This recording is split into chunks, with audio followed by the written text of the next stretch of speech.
So today we are continuing what we had started in the previous class, that is low frequency vibration techniques or the global vibration techniques or global dynamic techniques for structural head monitoring.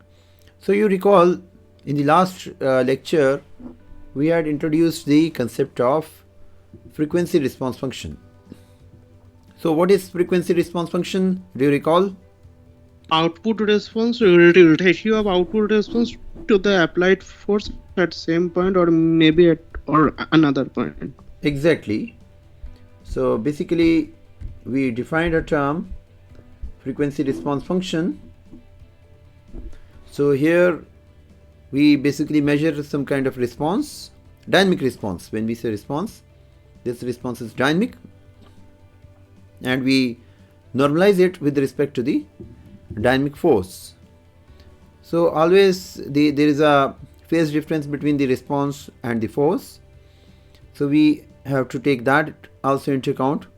That's why we go into the phasor notation or the complex notation. So hope there is no doubt on the phasor or the complex notation we had discussed. So we are just representing force like this, and then the response is also denoted in the same fashion. So because of the phase difference, when we obtain the frequency response function, it will be a complex number. So frequency response function is measured at a particular frequency. So if we just measure it across the whole range of frequency, then only it qualifies as a complete spectrum or the frequency response function. We had seen the example. For example, this is a frequency response function here. So we have the magnitude as a function of the frequency.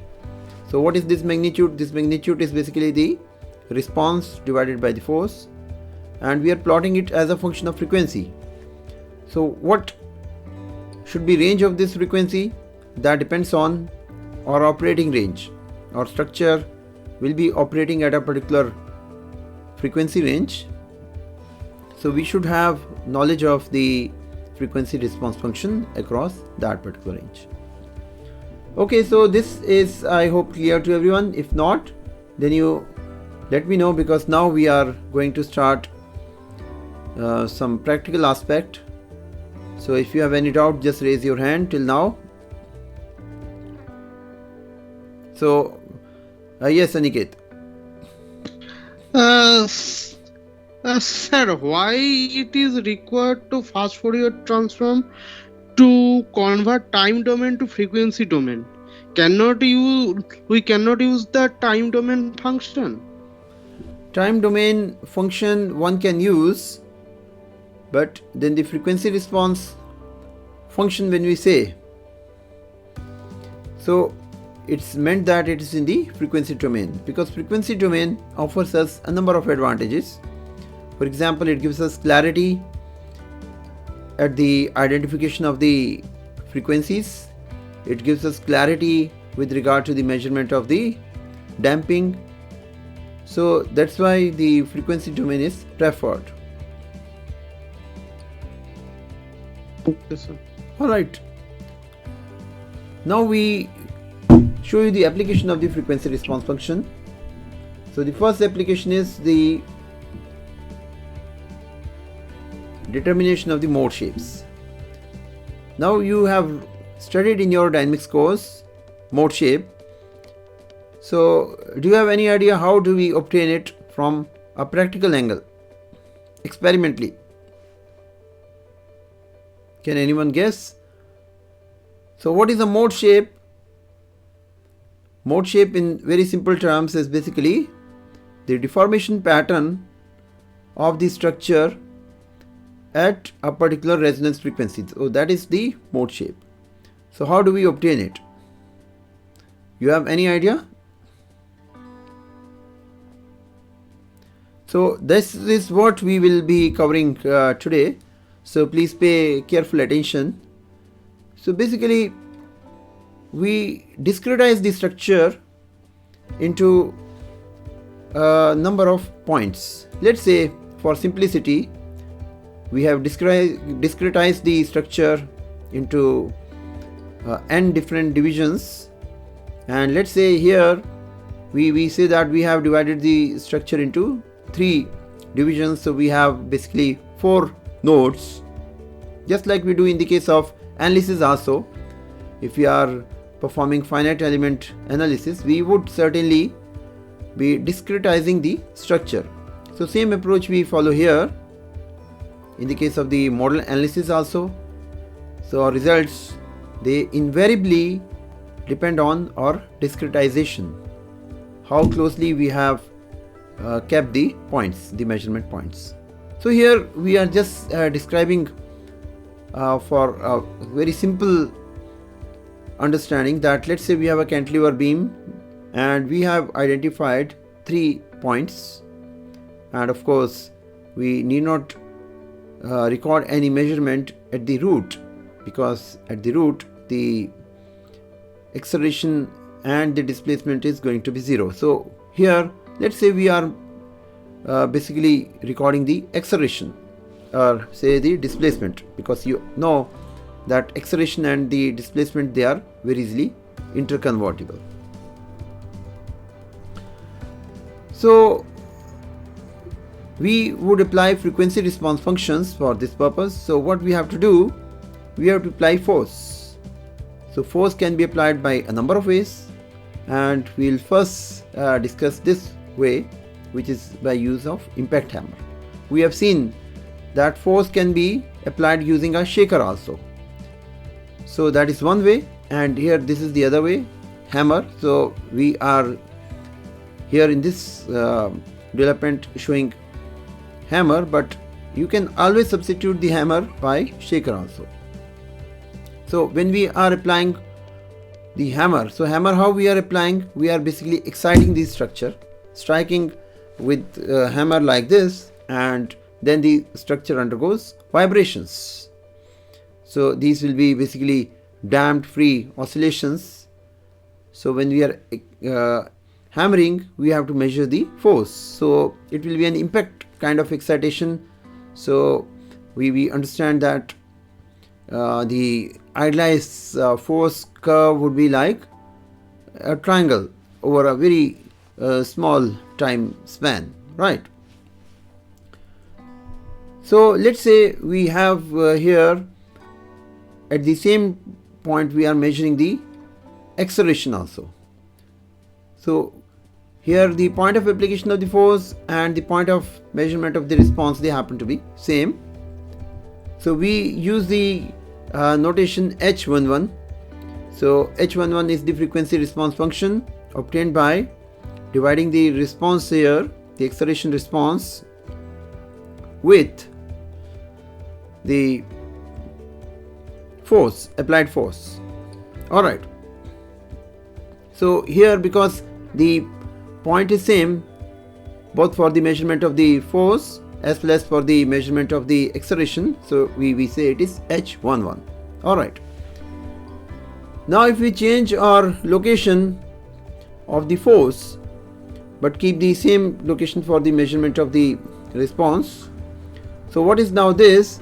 This is H12, that is we are measuring the response at point number 1 and the force we are applying at point number 2. So this is H12. So this notation you can very easily generalize to Hij. And similarly, if we now shift the point of application of the force to number 3 and our acceleration is at the same point, so this is now H13. What you see here, that we are doing all measurement at one point, and what we are changing is the location of the application of the force. So this is very much feasible in those conditions where we have, let's say, only one acceleration, we have less number of sensors.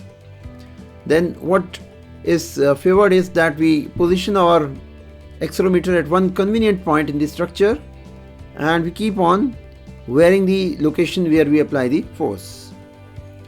So this is a very practical approach, So by this method we can experimentally obtain H21 also, H22 and H23. So what's the difference? Difference is that we are now retaining our accelerometer at point number 2 and we are one by one basically applying our impact excitation force at all these 3 points. So 3 is a just number, you can always generalize it to n. And likewise you can also obtain H31, H32, H33. So what you obtain is basically a complete matrix of the frequency response function. So how do we obtain the force? We measure the force in the time domain, we convert into frequency domain. Similarly, we have the response, we measure the response, convert it into frequency domain. Now the division of the response by the force, now both will be complex numbers. That will give us the frequency response function. We'll have the real part, we'll have the imaginary part, or alternatively we can combine the real and the imaginary parts using complex algebra and we can obtain the magnitude. So that's the real square plus the imaginary square under root, that gives us the amplitude. So that is also a way of measuring the frequency response function. Now my question is that how are Hij and Hgi related? Equal. It might be equal. Transfers to each other. Hij and Hgi, should they be equal or transpose is when we are comparing matrices. So here we have just one element of the matrix, let's say H21 and H12. Will be equal, sir. Yeah, they are just equal, right? Equal. They are just equal. So how they are equal? This we understand from Maxwell-Batty's theorem, that the displacement at one point due to unit load applied at another point is equal to the displacement at the other point when we are applying load at the first point. So that is the Maxwell-Batty's theorem. Now how do we utilize these frequency response functions for obtaining mode shape? That is the next question we'll see. We'll see it from the practical point of view. So by this logic, what we have discussed, we will have a complete matrix, something like this. So what is H11? H11 is basically the frequency response function pertaining to point 1 with respect to the response and also 1 with respect to the force. And it will have its real part like this and then the imaginary part like this. Similarly H12 and H13. So basically we can obtain this matrix for the real part as well as the imaginary part.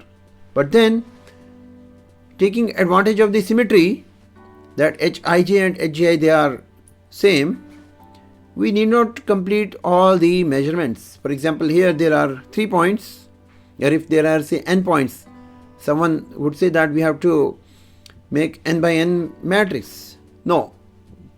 Then someone may say that okay, either we can obtain the upper triangular portion or the lower triangular portion. But for mode shape determination, we can even do with less. So my answer is that if we are able to obtain either one row or one column, any row, any column, but yes, with certain precautions, then we can obtain the mode shapes. First few mode shapes if we want to obtain, then we have to focus on obtaining either one row or one column. Either the real part or the imaginary part, that will definitely do. Alright. So now here you see the real part of the FRF and then the imaginary part of the FRF. Just compare Hij with Hgi. Let's say H13 with H31. You will find they are exactly same, right? Either in the real matrix or in the imaginary matrix. So now all we have to do is choose any one row or any one column, and we should be able to obtain the mode shape. So let's see how. So we'll just follow the definition of the mode shape. So let's say we have chosen the third row. So what is a row? So what is common in a row?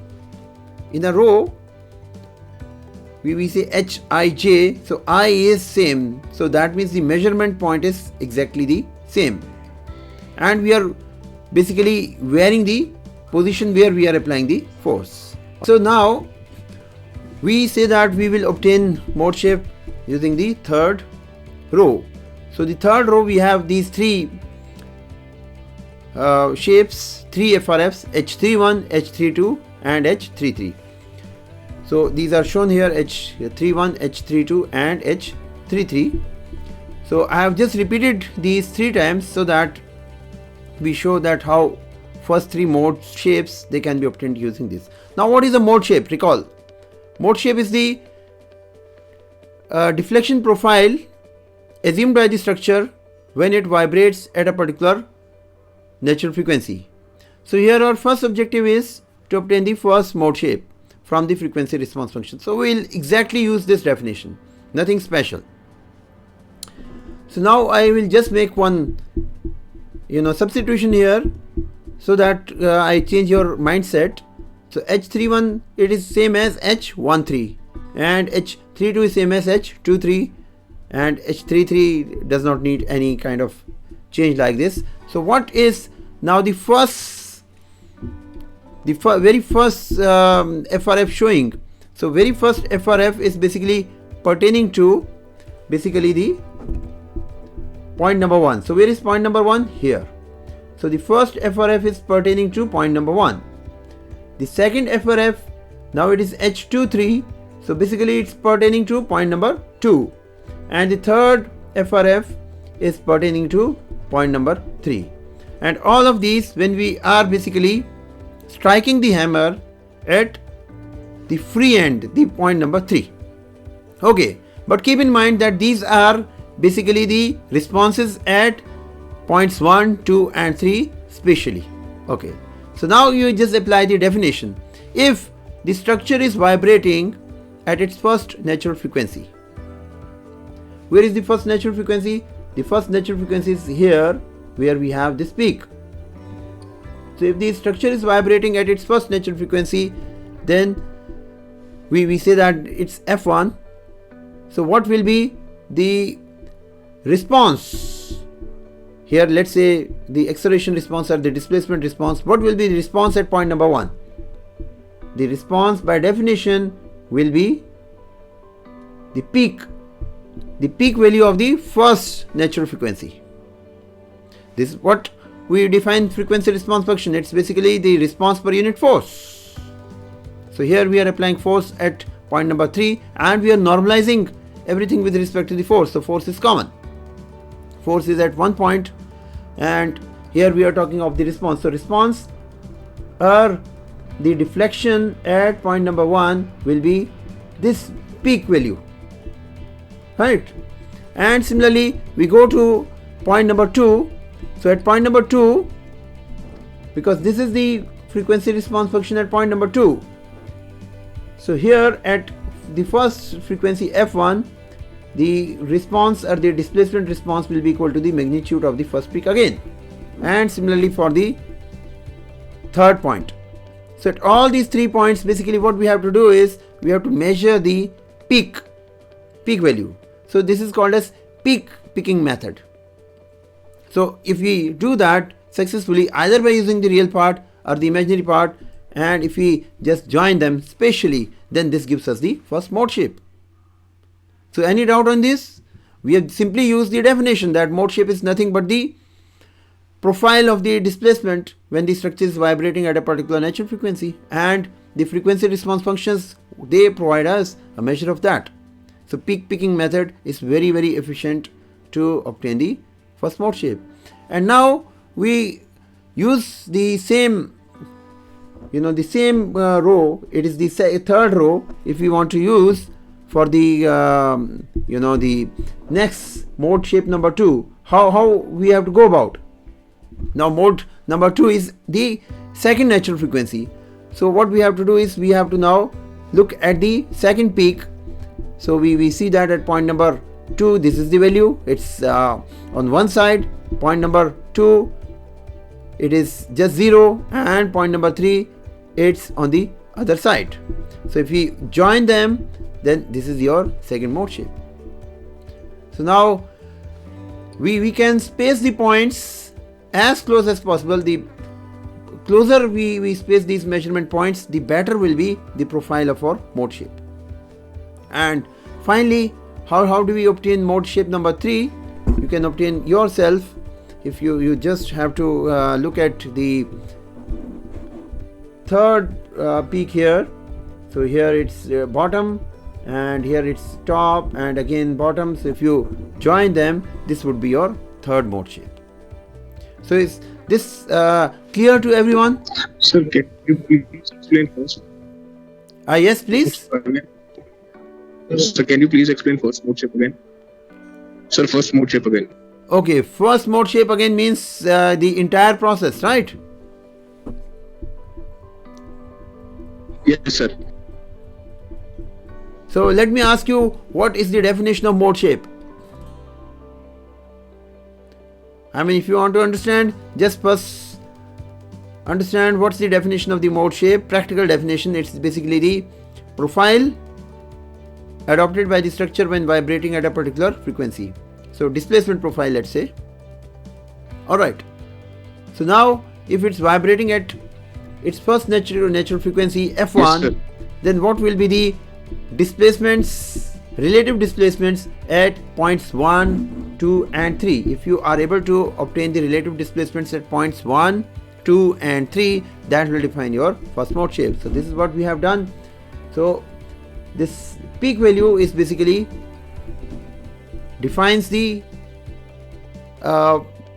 displacement at this particular point number 1 under a vibration frequency F1. Similarly, we go to the next FRF. Here the peak value tells us what? It tells us the displacement at point number 2 when the structure is vibrating at F1, and similarly at the point number 3, the peak value of the first natural frequency, it tells us the displacement at that particular point when the structure is vibrating at F1. So all we have to do is just join them, and this gives us the first mode shape. So is it clear? So we have simply used the definition of the mode shape, and similarly now for mode shape number 2, you have to just go to the second natural frequency. So remember, this FRF is pertaining to point number 1. So it gives you the displacement at point number 1. The second rectangle pertains to point number 2, so it gives you displacement at point number 2, and similarly third one, point number 3. All you have to do is just join them. So this is called as the peak picking method. So you get the second mode shape. So yes, Aniket. Sir, in case of second mode shape, there is no peak in the second mode. Yeah, because it is the point where there is no displacement. It's the we call as the nodal point, NODL, nodal point. Actually, sir, we take the point exactly at the same point at node number 2. Am I correct at that point? Yes, this is here 2 is basically happening to be the nodal point. But you know, when you are doing the actual measurement, you may not be knowing it. You may not be actually knowing it. You may be taking the measurement to the left of this or to the right of this. And finally, if you have closely spaced points, you know, by interpolation, they will definitely cross 0. Okay, sir. Okay, sir. Okay, so similarly, mode number 3 like this. So here what we have done, we are just doing the peak picking. So it's called as peak picking method. You just identify the peaks and then you try to plot a mode shape. If it fits with what you expect, then that is your proper mode shape. So I hope this is clear. If this is clear, then we go ahead. If anything else required, then you let us know. So here what we have used, important, we have used the third row. So that means here everything is beginning with 3. H31, H32, H33. That means our measurement point is at node number 3 only. So we have basically one measurement point only, and what we are doing, we are changing the position of the excitation. Alright, so we have essentially one sensor enough, one single sensor enough to give us the complete mode shape. So that is what meant by a row. When we use a row, so we have, all we need is just one single sensor is enough. We fix the sensor at that particular location and keep on changing the location of the hammer, let's say. Okay, so I am just describing you in terms of the lab based specimens where we use the hammer. Of course, in the case of the real field scenarios, hammer won't be functional. Okay, now we can also use column. So now if we are using a column in place of the row, now what's common in the case of the column? H11, H21, Point of H31. application upload. Yes. So here what's common is basically the excitation point. So that means that we are keeping the excitation force at same point, and we are basically taking the measurement, we are recording the measurement at other points. So the measurement point is now changing. So that's the difference when we are using a column. So we have used a column here, and what we see is that we are doing the measurements at all the endpoints, and we are restricting the force to one point only. So this can be very fast, because that means we, let's say here third column, that means we hit once at the third point, and we have, let's say, 3 accelerometers. So just in single go, if we have multiple accelerometers, we can just acquire all the response in a single go. So it's very fast. But then we should have multiple sensors for this. If we don't have multiple sensors, let's say if we have only one sensor, then we have no option, we have to hit 3 times. But we'll always hit at point number 3 only, and we'll be obtaining the measurement at other points one by one or maybe simultaneously. But this gives us the flexibility of obtaining a very quick measurement if we are using column. Alright. So any doubt till now?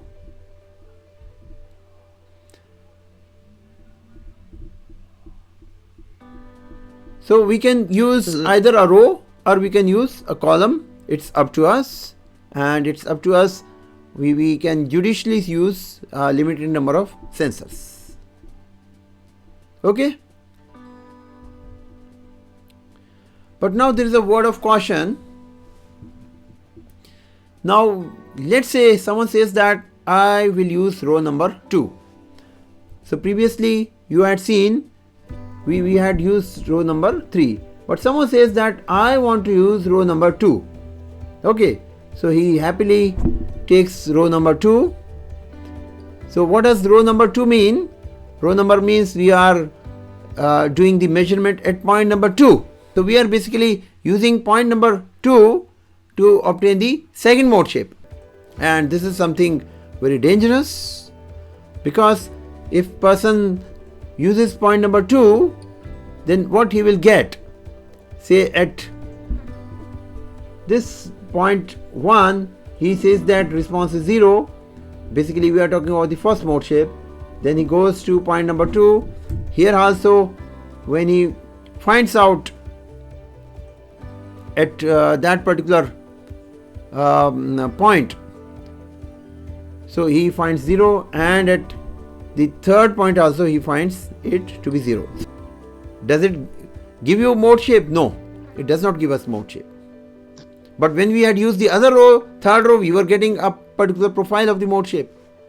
So why we are not getting any mode shape here?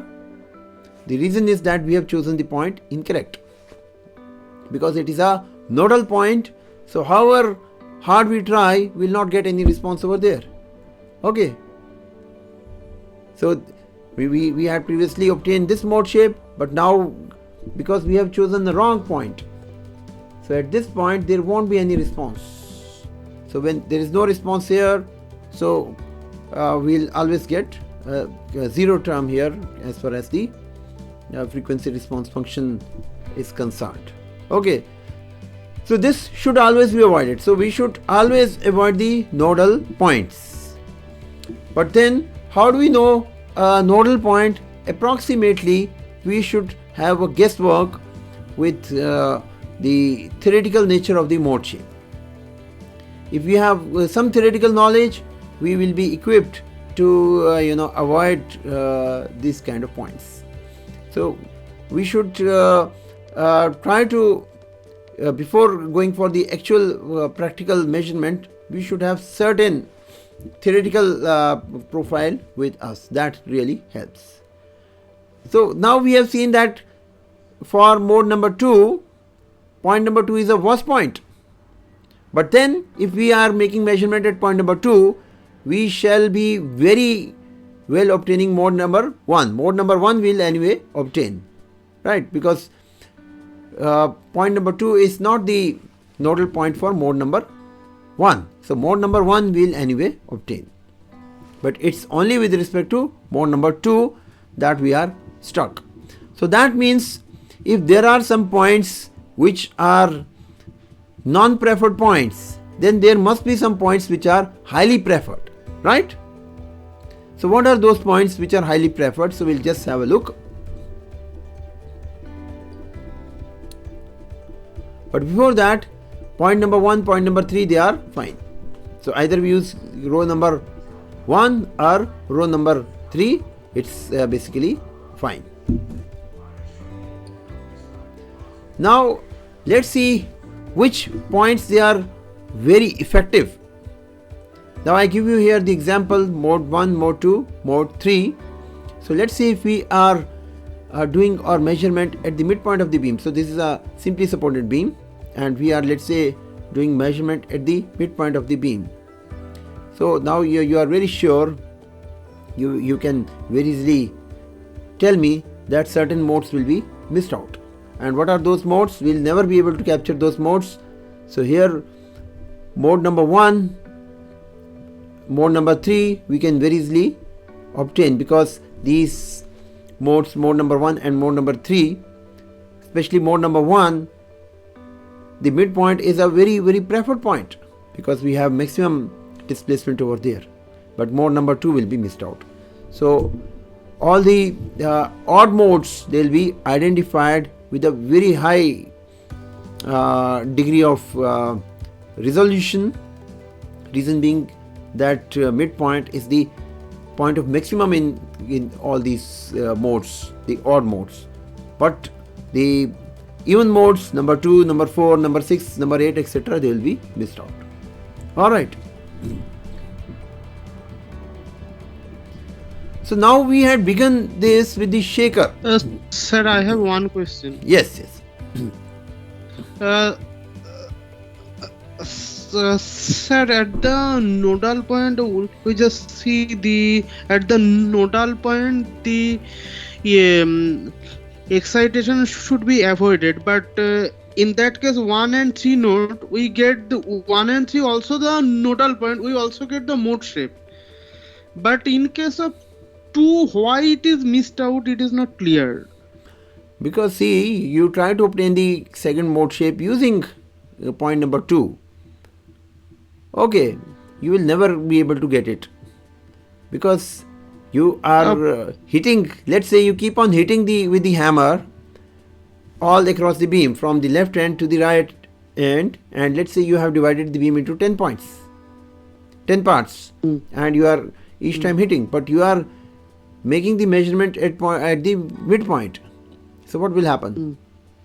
You will never be able to capture the second resonance frequency. Second resonance frequency will not at all come in your FRF, because you have chosen the point where, irrespective of the excitation point and the excitation force, you don't get any response for mode number 2, 4, 6 and 8.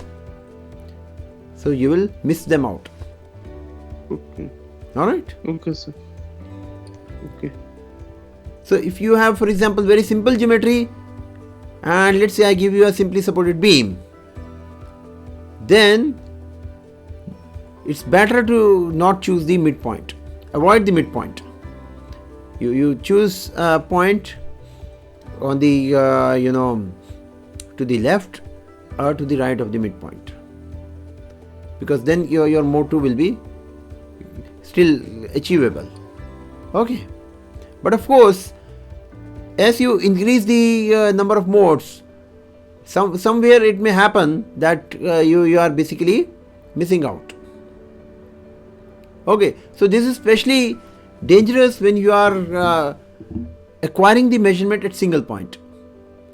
If you are acquiring the measurement at multiple points, let's say you have 5 sensors and you are exciting at one point, and then you have 5 sensors, then the chance is that you will have better measurement. But if you are highly dependent on just single sensor, then if you have chosen a wrong location, you are totally missing out some of the modes.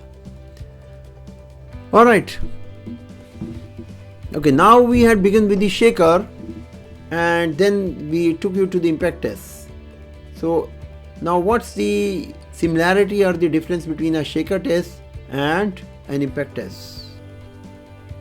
So shaker, we had seen when we introduced you the concept of the frequency response function, we brought here a function generator, and that function generator, it applied a sinusoidal waveform which we called as a sweep signal, and the sweep signal then excited the shaker, the armature, and then the stringer connected to the beam, and the beam was thrown into excitation, and then we did the measurement. So now what's the difference between shaker and the impact test? Theoretically, you can obtain mode shape by either shaker test or impact test. There is no difference at all. But then in the case of the shaker test, usually the shaker, let's say it's positioned at one point, it's difficult to change the location of the shaker. So that means here in the case of the shaker, the point of application of the force is fixed, right? And we may be obtaining the multiple measurements. So is it giving you row or the column? Is it giving you row or the column, shaker? Columns. Column, yes. And in the case of the impact test, if we have single sensor and if we are varying the point of excitation of the force, then what we are getting is basically row. But then the impact test, you can obtain column also. If you have just one point of excitation and you have sensors at all the designated points, then you get column instead of row. Okay, so traditionally, basically in the case of the shaker, we have single point excitation and we have multiple response, so we are getting a column of the FRS. But then it may not be always. If, for example, even in the case of shaker, you have just one sensor, then you keep the point of the application of the force fixed and you keep on moving your sensor. So that's also possible.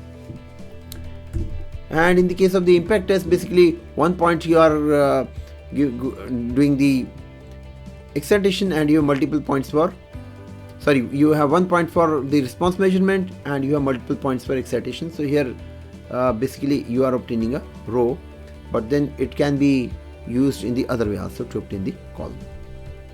what else you find the difference? Now from the practical point of view, we see some difference. First of all, in the case of the shaker, we have to make a bit elaborate arrangement, fixing the shaker, and then you have to have a function generator also, and many other arrangement. But then you have better control in the case of the shaker, because the frequencies you can excite very, very suitably as per your choice if you use shaker. Now in the case of the impact test, it's very quick. Basically all you have to do is just if the specimen is small, bring your hammer, bring your measurement system, and just do the marking, and you can just start doing your experiment. So that way impact test is very quick. Now in the case of the shaker, you can very well control the frequency of the excitation, because here we are controlling everything electronically using a function generator. So you can excite those frequencies. Your target is, let's say, get the frequency response function in the range 5 Hz to 100 Hz. Then you just define a sweep signal in this frequency range, and it will take care of everything. So you are very sure that none of the frequencies within that range, they are missed out. So in the case of the impact excitation, basically it's like a white noise. Impact excitation is like a white noise. So here we essentially depend on the hardness of the tip of the hammer. So the harder the tip of the hammer, the more the larger the band of the frequencies which are excited. So but here there is no guarantee. In the case of the hammer test, if we are pinpointing a particular frequency, and if it's very high or very low, it could be missed out also in the case of the hammer test. Then now imagine in the case of the shaker system. So earlier we had just one beam. Now you are connecting a shaker also with the beam. So is it not adding an additional structure to your original structure? So this is one way of attaching the shaker. We are just attaching by a stringer from the bottom. Other way is that we can place the shaker on the top of the beam also and use it like an inertial shaker. So both are possible, but in both cases there is a potential stiffening effect or potential enhanced mass effect. Enhanced mass effect means the shaker also has mass, so it also adds to the structure. Especially if your structure is small, then it could be possible that your shaker itself is adding additional weight if you are using the inertial type of shaker. Or even if you are not using the inertial type of shaker, now you are connecting another structure, joining it using nut and bolt or using an adhesive. So that means there is an additional stiffening effect. So your results are slightly affected. So basically, whether it's the shaker test or the impact test. So basically, even for small structures, the accelerometers also have deleterious effect, because if it's a very thin structure and you are adding accelerometers, so that's also sometimes for small structures it adds additional mass and it affects the entire distribution of the mass.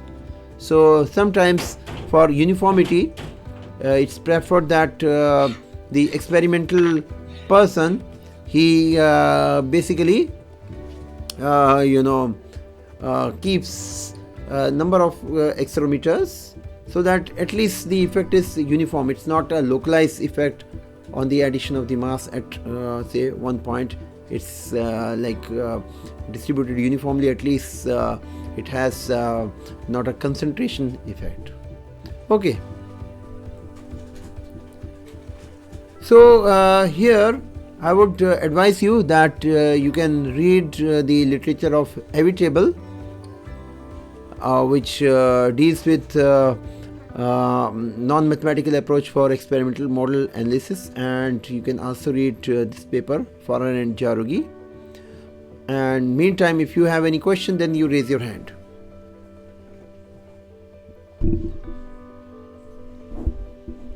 You have any question, just raise your hand. Before going to the next part, let's finalize this part. Hello, can I ask something? Yes. Hello, my voice is audible? Yes. Hello? Yes, you are audible. Please ask questions. See, the two things, if we use shaker, then you said, okay, we will have enhancement in mass as well as in stiffness. Stiffness, if we put bolt and if we put weight, then there will be additional response due to mass and stiffness. And see, I mean, how much effect it would be there? What would be the additional effect through the use of shaker? So that is my question. Yes, it really depends on how big is the structure.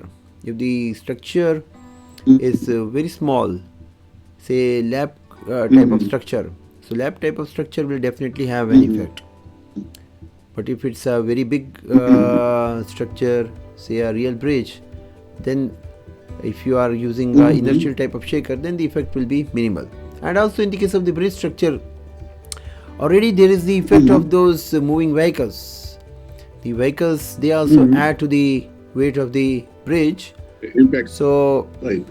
they already have some effect on the mass distribution of the bridge. So compared to all those, the shaker would be small. But in the case of very precise measurements, for example, the automobile industry, they do measurement on basically the automobile parts, the body of the car. So that is subjected to these tests. So there, because the components are small, so these effects they are pronounced in those kind of structures, or in the case of the aerospace structures. So all the automobiles, for example, in India, they are subjected to vibration tests. They are sent to Automotive Research Association of India, ARAI, Pune. And there, all the automobiles, they are subjected to these kind of tests. So for those tests, when you are attaching the shaker, so shaker does have effect on the performance. But So that if means it's the a actual civil kind of bridge is, structure, then the 100% effect is somewhat less. minimal. Yes. In place of actual structures, this effect may be minimal, and we can ignore that, right? This extra mass and stiffness effect in actual bridges or in actual structure, can we ignore that totally, or can we take some fraction of that? Yes, so nothing is perfect. Basically, it is a decision of the engineer. In the practice, in real practice, one has to make always a trade-off. Right. So the discussion would prevail. The judgment based on the prevailing circumstances. Yes. Yes. Any other question? Please raise your hand.